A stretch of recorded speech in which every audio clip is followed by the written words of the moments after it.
প্রিয় দর্শক বন্ধুরা, দেশ ও দেশের বাইরে থেকে যে যেখান থেকে দেখতেছেন সবাইকে জানাই আসসালামু আলাইকুম ওয়া রাহমাতুল্লাহি ওয়া বারাকাতুহু। আজকে আমরা চলে এলাম গোয়েনঘাট রাধানগর তান্ত্রিক কবিরাজ খাদিজা আক্তারের চেম্বারে। উনি কিন্তু সাধারণ কোনো কবিরাজ না, আগে পরে ওনার অনেক সাক্ষাৎকার নেওয়া হয়েছে। এই সাক্ষাৎকারে মানুষ অনেক উপকৃত হয়েছে, তাই আমি অনেক দূর থেকে চলে এলাম মানুষের প্রশংসা শুনতে, ওনার বিস্তারিত কিছু কথা ওনার মুখ থেকে জেনে নেই।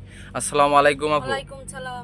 ভালো আছেন আপনি? জি আলহামদুলিল্লাহ ভালো আছি। জি, আপনার তো অনেক প্রশংসা শুনলাম, তাই আমি অনেক দূর থেকে আপনার একটা সাক্ষাৎকার নিতে এসে বললাম যে আপনি দেখতেছি অনেক জিনিসপত্র নিয়ে বসে আছেন, আপনি কি কোনো কাজে আছেন নাকি? জি জি লোকের কাজে আছি। আপনার কথাগুলো একটু জোরে বলবেন, যে আপনার কথাটা ক্লিয়ার বোঝা যায়। লোকের কাজে আছি। যে কি কি ধরনের কাজটা আছেন আপনি?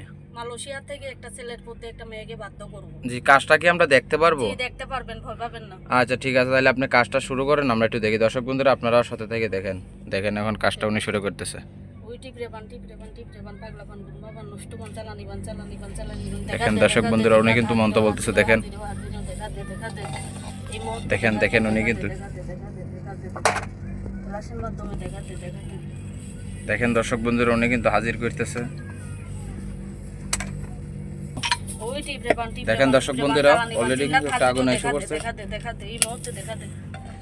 এটাই আপনি কি কিসের মারিফতে কাজ করলেন? জিন্নাতের মাধ্যমে কাজ করি। আপনি কি কি রোগের চিকিৎসা দিয়ে থাকেন? চিকিৎসা করি, প্রেম ভালোবাসা, ব্যর্থ স্বামী স্ত্রীর অমিল, জায়গা জমি নিয়ে ঝামেলা, আরো ইত্যাদি ধরনের কাজ করে থাকেন। আপনার ঠিকানা কি সরাসরি জায়গায় আসলেও হবে, নাই নাম্বারে ফোন দিলে আপনাকে পাবে? আমাকে সরাসরি আসলেও পাবে, আবার এমন আছে মোবাইলে ভিডিও কলের মাধ্যমে আমি কাজ করি। জি দর্শক বন্ধুরা, ওনার কথাবার্তা শুনলেন। এই যে ওনার আশ্রম দেখতে পারতেন, সরাসরি চাইলে ভিডিও কলে দেখেও কাজ করাতে পারেন। এই যে ওনার নাম্বারটা হয়েছে স্ক্রিনেও দেওয়া থাকবে 0131961446। এই নাম্বারে সরাসরি ফোন দিবেন, ইমো হোয়াটসঅ্যাপ আছে। আর চাইলে আপনারা সরাসরি আইসেও কাজ করাইতে পারেন। আজকের মতো এই পর্যন্তই। আসসালামু আলাইকুম।